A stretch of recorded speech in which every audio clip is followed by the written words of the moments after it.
আমার শ্বশুর বেঁচে ছিলেন 58 বছর। শাশুড়ির সাথে সংসার তার 29 বছরের। এই 29 বছর আমার শাশুড়ির মুখে আস্থা ও স্বস্তির জায়গা ছিল এই একটি মানুষই, শ্বশুর। আমি শাশুড়িকে মা বলে ডাকি। শ্বশুর বেঁচে থাকলে হয়তো বাবা বলেই ডাকতাম। আমি বাবাকে দেখিনি, শুনেছি ওনার সম্পর্কে হাজারো গল্প। এক সন্ধ্যায় মা আর আমি বসে চা খেতে খেতে বাবাকে নিয়ে গল্প করছিলাম।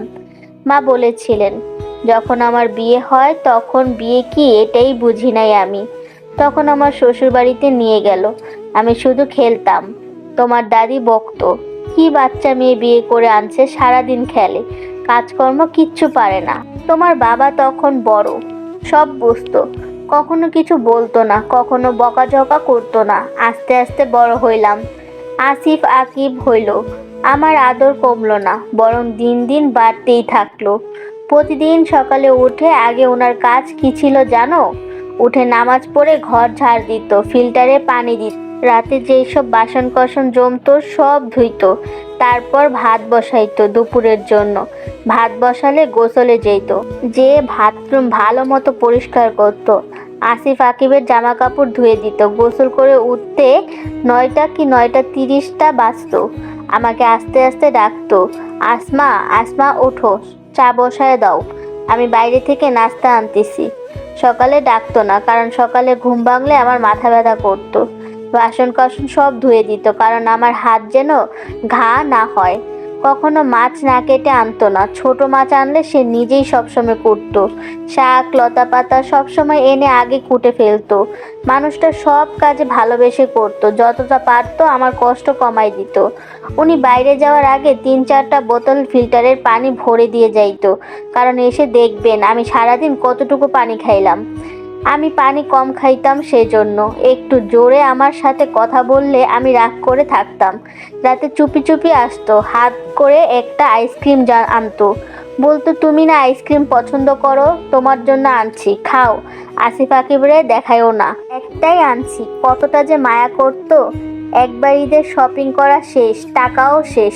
আমার আসার সময় একটা 3 পিস পছন্দ হয়ে গেল, টাকা তো সাথে নাই, সব শেষ। আমার তো মন খারাপ। তোমার বাবা কি করলো, দোকানদারকে তার মোবাইল ঘড়ি সব জিম্মি করে দিয়ে বলে, ভাই এগুলো রাখেন, তবু এই 3 পিসটা দিয়েন না কাউকে, আমি এসে টাকা দিয়ে এটা নিয়ে যাব। দোকানদার বুঝতে পারছে, ভালো লোক, বলে, না সমস্যা নাই ভাই, এই 3 পিসটা নিয়ে যান, টাকা দিতে হবে না, এখন তো অনেক রাত, কালকে সকালে টাকা দিয়েন, নিয়ে যান। পরের দিন সকালে তোমার বাবা টাকা দিয়ে আসছে। আমি কিছু চাইছি আর সে দেয় নাই, এমন নজিরা নাই। আরেকবার কি হয়েছে জানো? আকিবের স্কুল থেকে পিকনিক ছিল সাভার, আমি নিয়ে গেছি ওকে। আমি তো চিনি না ওই জায়গাটা। আসার সময় বাসে উঠেছি, দেখি একটু পরে বাস ফাঁকা হয়ে গেল। সন্ধ্যা হয়ে গেছে আর বাসে জ্যামে আটকে আছে।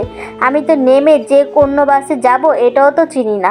টেনশনে আমার হাত পা কাঁপতে শুরু করেছে, কান্না করব এমন অবস্থায় হঠাৎ করে দেখি বাসের জানালায় তোমার বাবা নক করতেছে আর বলতেছে, এই আসমা আসমা, নামো নামো, আমি আসছি। মানুষটা কত ভালোবাসলে সব বাস চেক করতে করতে আমাকে খুঁজে পাইতে পারে।